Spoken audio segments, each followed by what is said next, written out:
بسم اللہ الرحمن الرحیم۔ السلام علیکم۔ پوری دنیا پر حکومت کرنے والا ایک ایسا بدترین بادشاہ جس کو اللہ تبارک و تعالیٰ نے ایک حقیر مچھر کے ہاتھوں عبرتناک موت دی۔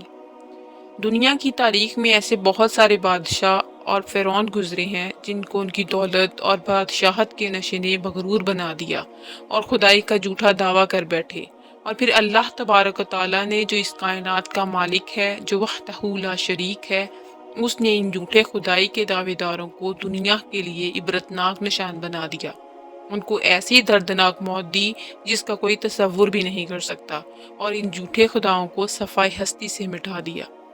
خدائی کا دعویٰ کرنے والے بدبختوں میں سے ایک کا نام نمرود بھی ہے۔ نمرود شہر بابل کا حاکم تھا جس نے خدائی کا دعویٰ کیا تھا۔ اس کا نام نمرود بن کنان بن کوس بن سام بن نوح تھا۔ روایت میں آتا ہے کہ نمرود نے پوری دنیا پر 400 سال حکومت کی۔ یہ بڑا جابر اور ظالم بادشاہ تھا، اور اس کے دور کے اندر بت پرستی عام تھی۔ لوگ اللہ تبارک و تعالیٰ کی وحدانیت کو چھوڑ کر بتوں کی پوجا کیا کرتے تھے۔ اس نمرودی دور کے اندر شرک ہر طرف پھیلا ہوا تھا۔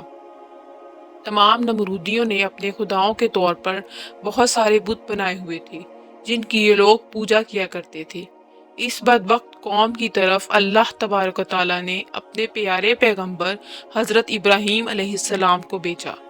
کفر، شرک اور بت پرستی کے اس دور کے اندر حضرت ابراہیم علیہ السلام ہی وہ شخص تھے جو اللہ تبارک و تعالیٰ کی وحدانیت پر ایمان رکھتے تھے اور بتوں کی بجائے اللہ تبارک و تعالیٰ کو حقیقی خدا مانتے تھے۔ حضرت ابراہیم علیہ السلام نے جب نمرودی قوم کو بتوں کی پوجا کرتے ہوئے دیکھا تو حضرت ابراہیم علیہ السلام نے نمرودیوں کو اللہ تبارک و تعالیٰ کی وحدانیت کی طرف بلایا اور ایک خدا کی عبادت کرنے کا حکم دیا۔ لیکن نمرودی قوم ایسی بدبخت قوم تھی کہ اپنے کفر و شرک سے باز نہ آئی اور اسی طرح بتوں کی پوجا کرتی رہی۔ ایک دن حضرت ابراہیم علیہ السلام ان کے جھوٹے خداؤں کو جھوٹا ثابت کرنے کے لیے اس مقام پر گئے جہاں پر ان کی عبادت کے لیے بت موجود تھے۔ حضرت ابراہیم علیہ السلام نے ان کے تمام بتوں کو توڑ دیا اور ان کے سب سے بڑے بت پر کلہاڑا رکھ دیا۔ نمرودی جب اپنے عبادت خانے میں واپس آئے تو انہوں نے اپنے تمام خداؤں کو ٹوٹا ہوا دیکھا۔ نمرودی چونکہ جانتے تھے کہ حضرت ابراہیم علیہ السلام ہی وہ واحد شخص ہیں جو بتوں کے خلاف باتیں کیا کرتے تھے اور بتوں کی بجائے خدا کی عبادت کرنے کا حکم دیتے ہیں، لہٰذا وہ سمجھ گئے کہ یہ کام حضرت ابراہیم علیہ السلام کا ہے۔ تو نمرود نے حضرت ابراہیم علیہ السلام سے بدلہ لینے کے لیے حضرت ابراہیم علیہ السلام کو قتل کرنے کا منصوبہ بنایا۔ چنانچہ تمام نمرودی نمرود کے پاس گئے اور حضرت ابراہیم علیہ السلام کو سزا دینے کے لیے کہا۔ چنانچہ تمام نمرودیوں کی یہ بات سن کر نمرود نے حکم جاری کیا کہ ایک مقام پر آگ جلائی جائے اور اس کے اندر حضرت ابراہیم علیہ السلام کو ڈال دیا جائے۔ لہٰذا نمرود کے حکم کے مطابق ایسا ہی کیا گیا۔ کئی دنوں تک بہت ساری لکڑیوں کو اکٹھا کیا گیا اور اس کو آگ لگا دی گئی۔ پھر جب حضرت ابراہیم علیہ السلام کو اس آگ کے اندر ڈالا گیا لیکن اللہ تبارک و تعالیٰ نے اس آگ کو حکم دیا تو وہ آگ حضرت ابراہیم علیہ السلام پر ٹھنڈی اور سلامتی والی بن گئی۔ حضرت ابراہیم علیہ السلام فرماتے ہیں کہ میں جتنے دن تک اس آگ میں رہا اس وقت تک میں اللہ تبارک و تعالیٰ کی خاص رحمتوں میں تھا۔ اس جیسا سکون مجھے پہلے کبھی حاصل نہیں ہوا تھا۔ چنانچہ جب حضرت ابراہیم علیہ السلام اس آگ سے باہر تشریف لائے، اللہ تبارک و تعالیٰ کے حکم کے مطابق حضرت ابراہیم علیہ السلام نے نمرودیوں کو ایک بار پھر اللہ تعالیٰ کی وحدانیت کی طرف بلایا۔ حضرت ابراہیم علیہ السلام نے نمرود کو بارہا سمجھایا اور اس کے کفر و شرک سے باز آنے کو کہا۔ اللہ تبارک و تعالیٰ کی وحدانیت پر ایمان لانے کا حکم دیا، لیکن نمرود نے اللہ تعالیٰ کی وحدانیت کا انکار کر دیا اور وہ حضرت ابراہیم علیہ السلام سے مناظرہ کرنے لگا اور حضرت ابراہیم علیہ السلام کے سامنے خدائی کا دعویٰ کر دیا۔ نمرود نے حضرت ابراہیم علیہ السلام سے سوال کیا کہ تیرا رب کون ہے؟ حضرت ابراہیم علیہ السلام نے ارشاد فرمایا کہ میرا رب وہ ہے جو زندگی اور موت دیتا ہے۔ اس پر نمرود تکبر سے مسکرایا اور کہنے لگا یہ تو میں بھی کر سکتا ہوں۔ چنانچہ نمرود نے 2 قیدیوں کو بلایا جن کو سزائے موت ہو چکی تھی۔ ان میں سے ایک قیدی کو نمرود نے آزاد کر دیا اور ایک کو پھانسی لگا دیا اور اس طرح نمرود حضرت ابراہیم علیہ السلام سے کہنے لگا، دیکھو، ایک کو میں نے زندگی دے دی اور ایک کو میں نے موت۔ اس طرح نمرود حضرت ابراہیم علیہ السلام کے سامنے اپنی باتیں دلیلیں پیش کرنے لگا اور یہ دعویٰ کرنے لگا کہ حقیقی خدا میں ہی ہوں، بتا تیرا خدا کون ہے؟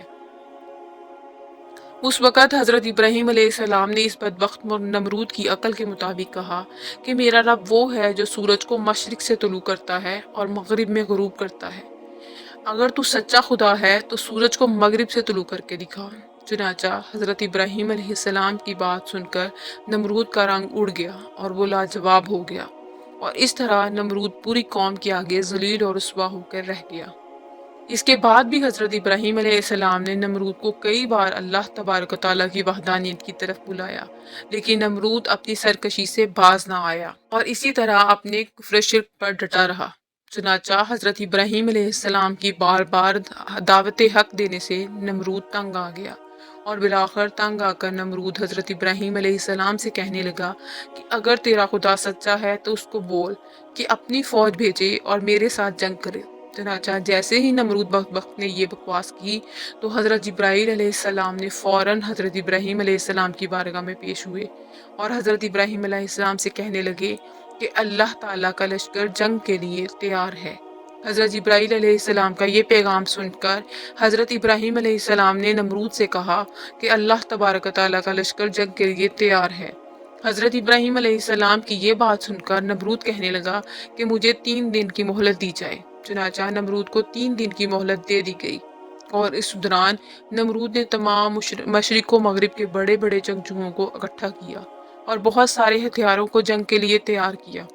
اس طرح نمرود نے جب جنگ کی مکمل تیاری کر لی اور اپنے تمام فوج کو اکٹھا کر لیا تو نمرود نے حضرت ابراہیم علیہ السلام کو للکار کر کہا کہ ہماری فوج جنگ کے لیے تیار ہے، تم اپنے رب کی فوج کو بلاؤ۔ چنانچہ اسی وقت حضرت ابراہیم علیہ السلام نے اللہ تعالیٰ کی بارگاہ میں دعا کی۔ اس وقت اللہ تعالیٰ نے مچھروں کی فوج کو بھیجا۔ ان مچھروں کی تعداد اتنی زیادہ تھی کہ ان کے اندر سورج بھی نظر نہ آتا تھا۔ اللہ تبارک و تعالیٰ نے ان مچھروں کی فوج کو نمرودی فوج کے اوپر مسلط کر دیا، اور دیکھتے ہی دیکھتے مچھر نمرودی فوج کا گوشت کھا گئے۔ تمام نمرودی فوج کی صرف ہڈیاں باقی رہ گئیں۔ اس دردناک منظر کو دیکھ کر نمرود اپنے محل کی طرف دوڑا اور اپنی بیوی کے کمرے میں چھپ گیا۔ اسی دوران ایک مچھر نمرود کے محل میں داخل ہو گیا اور نمرود نے اپنی بیوی سے کہا کہ اس مخلوق نے تمام فوج کو ہلاک کر دیا۔ چنانچہ اس گفتگو کے دوران وہ مچھر اللہ تعالیٰ کے حکم سے نمرود کی ناک میں داخل ہو گیا اور نمرود کے دماغ کو چاٹنے لگا۔ جب وہ مچھر نمرود کے دماغ کو چاٹتا تو اس سے نمرود کو اتنی تکلیف ہوتی کہ وہ نمرود اپنے سر کو دیوار پر مارتا۔ اس طرح اللہ تعالیٰ کے حکم سے وہ مچھر نمرود کے دماغ میں کئی دنوں تک رہا۔ نمرود نے اپنے محل میں حکم جاری کر دیا تھا کہ جب بھی کوئی محل میں داخل ہو تو وہ نمرود کے سر پر جوتے مارے۔ جوتے مارنے کے باوجود نمرود کو تھوڑی دیر کے لیے آرام محسوس ہوتا، لیکن کچھ دیر کے بعد ویسے ہی تکلیف شروع ہو جاتی۔ نمرود تکلیف کی وجہ سے اپنے سر کو سلاخوں کے ساتھ مارتا تھا، یہاں تک کہ اللہ تبارک تعالیٰ نے نمرود کو عبرتناک موت دی۔ اس قدر دردناک موت دیکھ کر اللہ تبارک تعالیٰ نے نمرود کو رہتی دنیا کے لیے نشانی عبرت بنا دیا۔ اس بات پر کوئی شک نہیں کہ اللہ تعالیٰ کی ذات وحدہ لا شریک ہے۔ امید ہے کہ آپ کو میری ویڈیو اچھی لگی ہوگی۔ اگر آپ کو میری ویڈیو پسند آئے تو اسے لائک اور شیئر کریں اور میرے چینل کو سبسکرائب کریں۔ اللہ حافظ۔